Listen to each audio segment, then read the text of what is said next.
Regardez bien ces trois cartes. Carapuce, Carabaf et Tortank. Vous voyez ce décor derrière eux? Cette forêt en arrière-plan et surtout ce drapeau bleu avec le symbole du type O. Ces cartes montrent une arène géante, une espèce de champ de bataille forestier divisé en zones, avec un drapeau pour chaque type de Pokémon. Mais Carapuce, Carabaf et Tortank ne sont pas seuls. Si on regarde bien les cartes de Mustébou et Mustéflot ou Manaphy, on retrouve exactement le même décor, comme si toute cette équipe s'était regroupée dans leur zone dédiée. Et un peu plus loin, on retrouve le coin rouge. Au début, sur la carte de Goobix, on pourrait croire à un décor totalement différent. Mais quand on tombe sur la carte de Fenard, on voit un drapeau rouge en arrière-plan. Ça y est, on comprend tout. On est bien dans la même arène, mais de l'autre côté. Et la tension monte. Magmar rejoint les rangs, puis Meganon est prêt à lancer l'offensive. Mais le plus fou, c'est qu'on repère aussi Chamallow, qui se trouve à un endroit stratégique. Sur sa carte, on voit à la fois le drapeau rouge et le drapeau bleu. Autrement dit, la zone eau est voisine de la zone feu. En fait, cette arène est un gros carré. On est au cœur d'un tournoi grandeur nature. Et bien sûr, il y a le coin vert, le camp plante.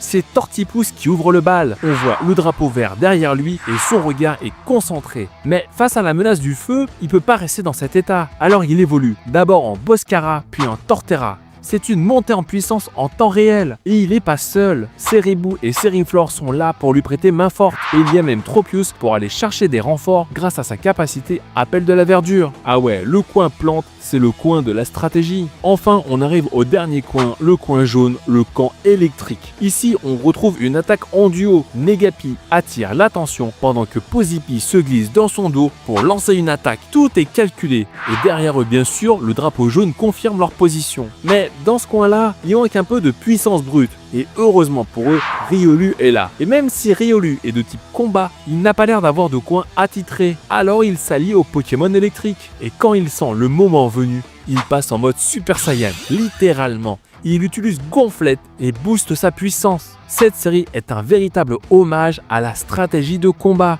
Et toi, dans quel coin tu te serais battu ?